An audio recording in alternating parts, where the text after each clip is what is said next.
What if the final twist in your family's saga was hidden in a simple USB drive?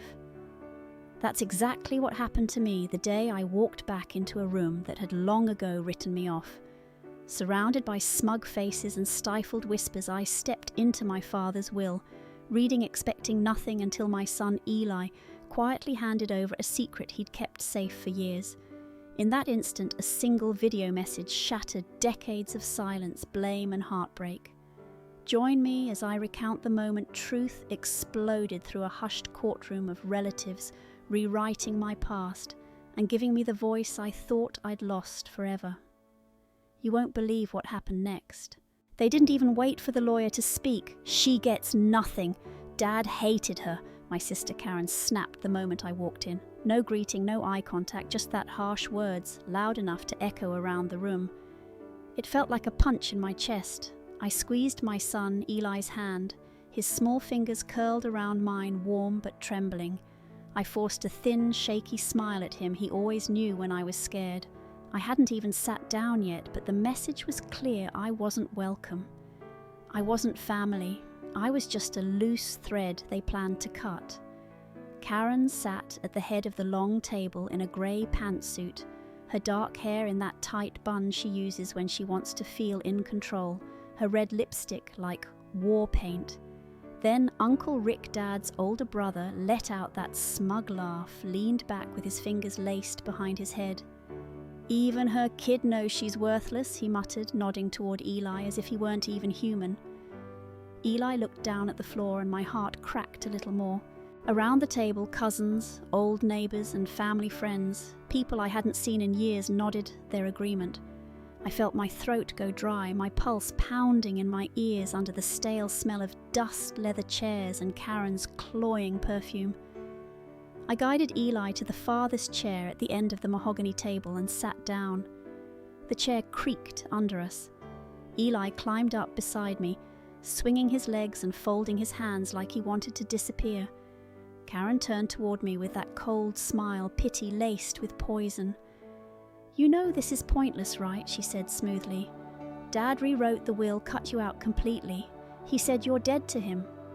I couldn't answer, my tongue felt heavy and useless. I just nodded, pretending to understand, though inside I was asking myself why I'd even come. Maybe I'd find a note, a clue, something to show he still remembered me. Instead, I was back in the one place I swore I'd never return to, surrounded by people who'd long ago written me off. I was about to stand up and leave, let them carve the estate like vultures, when the door creaked open.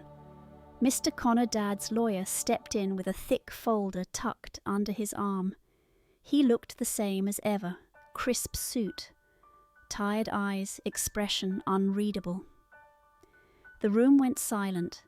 Everyone straightened, bracing for the will reading. I expected nothing, felt sure I'd leave humiliated. But what no one knew, not Karen, not Rick, and not even me, was that Eli had brought something important. And with one sentence, he was about to unravel everything they thought they knew. "You forgot the video," he said softly. It had been 8 years since I'd set foot in a family gathering, 8 years since I packed up our life teaching 2-year-old Eli to be brave, and walked away not out of choice but out of necessity. Every talk with Dad ended in silence or shouting. Every reunion felt like stepping barefoot over broken glass. Yet there I was again in a room still heavy with cigar smoke and old resentments. I hadn't even known I was invited to the will. Reading the envelope arrived 3 days after the funeral, no note explaining why. For a moment I wondered if it was a mistake meant for Ken, or just a final cruel joke. But Eli Wise, beyond his 10 years, looked at me with those big gentle eyes and said, "Mom, we should go. Maybe there's something you need to hear." I still can't believe the kind of sense he makes sometimes. I guess Eli sees the world in ways most adults never learn to, so we decided to come. I slipped into the simple black dress I hadn't worn since my mum's funeral, and he chose a little button-up shirt all by himself. That morning my hands shook as I braided his hair, and he looked up at me with that calm smile and said, "Mom, you look beautiful." He didn't know I'd hardly slept or how terrified I was to face people who'd treated me like a ghost for nearly 10 years. I knew exactly what they'd been telling themselves about me, Karen. The perfect daughter, she stayed, she helped, she took care of Dad, and she made sure everyone knew it. She'd told that story so many times it became gospel. Julia abandoned the family. Julia couldn't handle real life. Julia ran away. They never paused to ask why I'd left. They just assumed. And when I showed up on Dad's porch with Eli in my arms, he shut the door without a word, turning into another wall I had to break through. Uncle Rick didn't help. He was Dad's echo, always repeating, "Family doesn't quit. Blood is loyalty. Don't come back crying." Karen soaked up every bitter word and turned it into her own weaponized script. So I stopped trying. Eli and I built a quiet life together. We didn't have much, but we had peace and love and laughter. Still, a tiny, fragile part of me held on to hope that maybe Dad had left something behind. Some sign he regretted cutting me out. Maybe that's why I opened the envelope and why we showed up today. But sitting in that room surrounded by hard eyes and smug smiles, I felt foolish for ever hoping.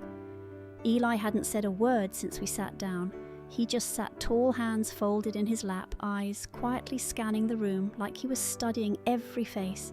His calm unnerved me, like he was waiting for something. And then Mr. Connor cleared his throat and opened the folder. I leaned back in my chair and murmured to myself, "Just get through this. Don't let them see you break." But Eli sat there holding something far deeper than grief, and before this was over, he'd show he was the only one truly listening to our Dad. Mr. Connor cleared his throat again, the polite lawyer's signal that he wanted everyone's attention without actually saying so.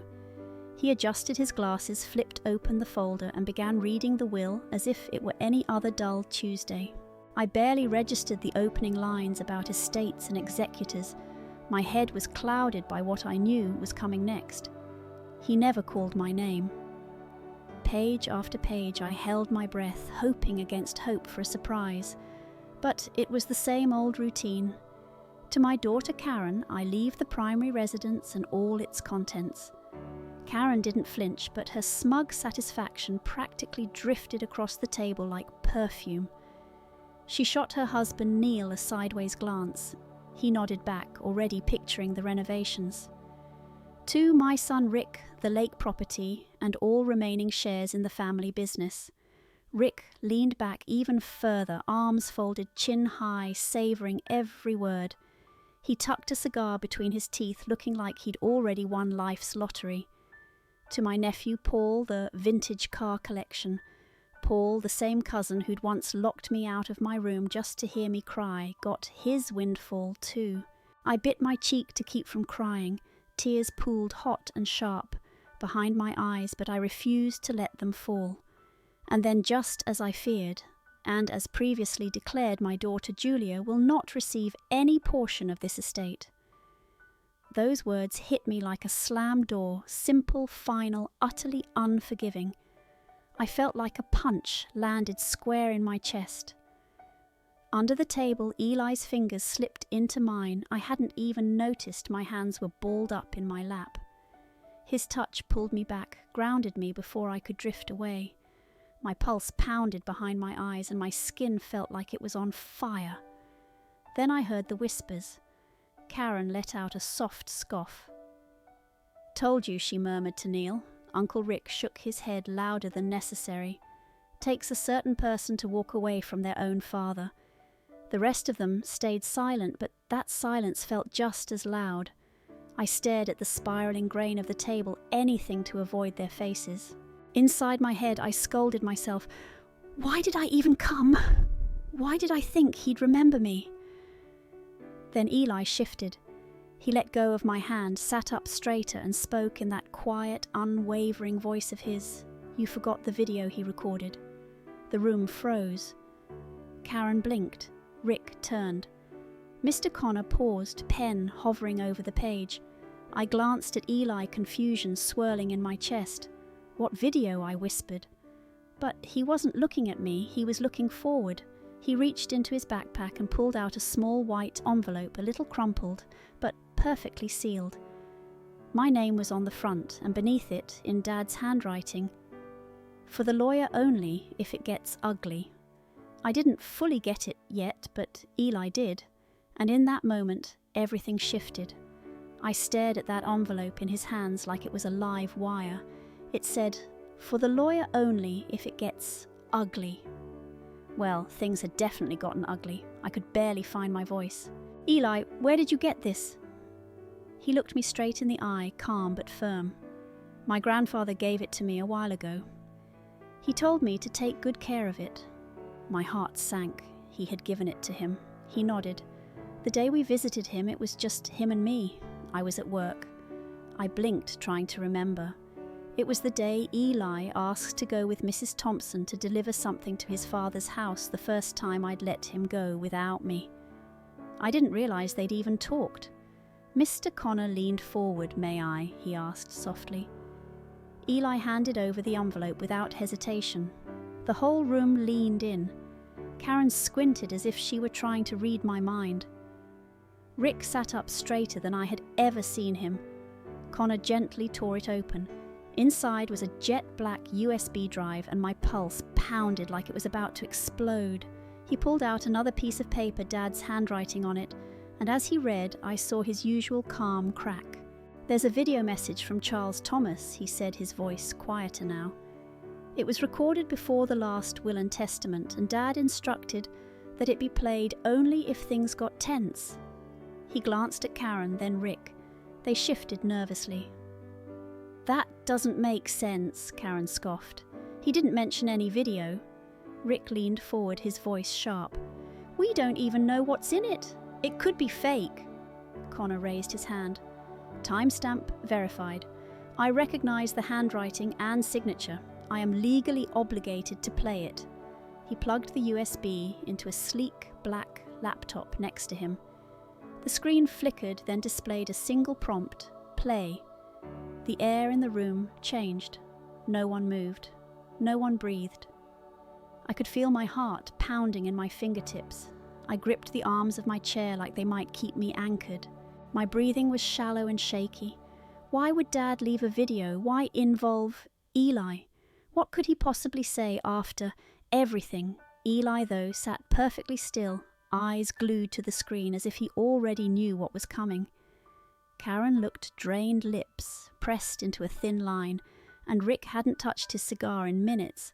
I wanted to run. I wanted to cry. I wanted to scream. But mostly I wanted to know. Connor hit the space bar. The screen went black for a split second and then flickered back to life. And there he was, my dad, older and thinner, sitting at his desk in that navy sweater I'd given him for his last birthday.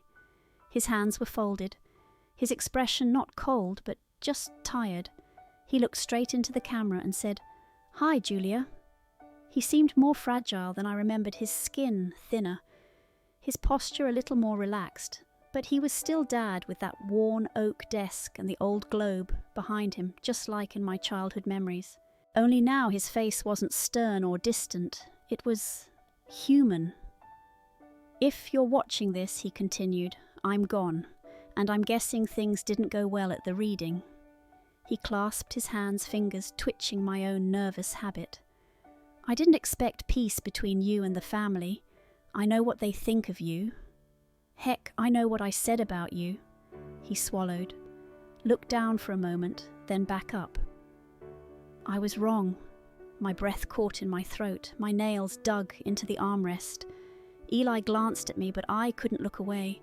All those years I believed Karen, I believed Rick, I believed Dad thought I left because I didn't care.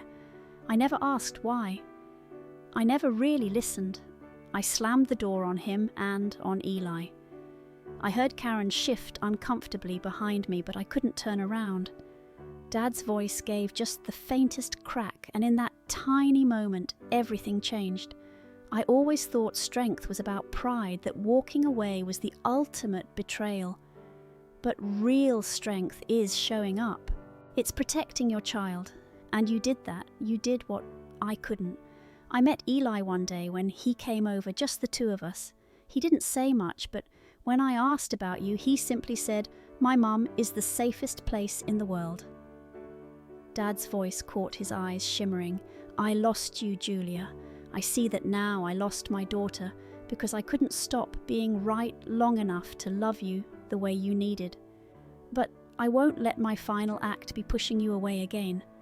He paused, steadying himself, so I changed the will. You could hear the gasp ripple through the room. "I've left the house to you and Eli, the savings, the retirement fund, all yours, and I set up a college trust for him. I know it won't fix what I broke, but I want you to have the peace I couldn't give you in life. And if they're angry, let them be, because you earned this. You lived through it all and never stopped being a mother, and that's more than I ever managed. I'm proud of you, and I love you, Julia. I always did." I just didn't know how to show it. Then softly, "Take care of my grandson. Tell him thank you." The video ended. No music, no fade out, just pure silence. Chairs creaked.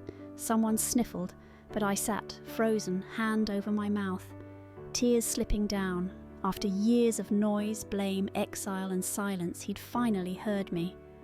And in that sacred hush, no one could take that away. I barely moved.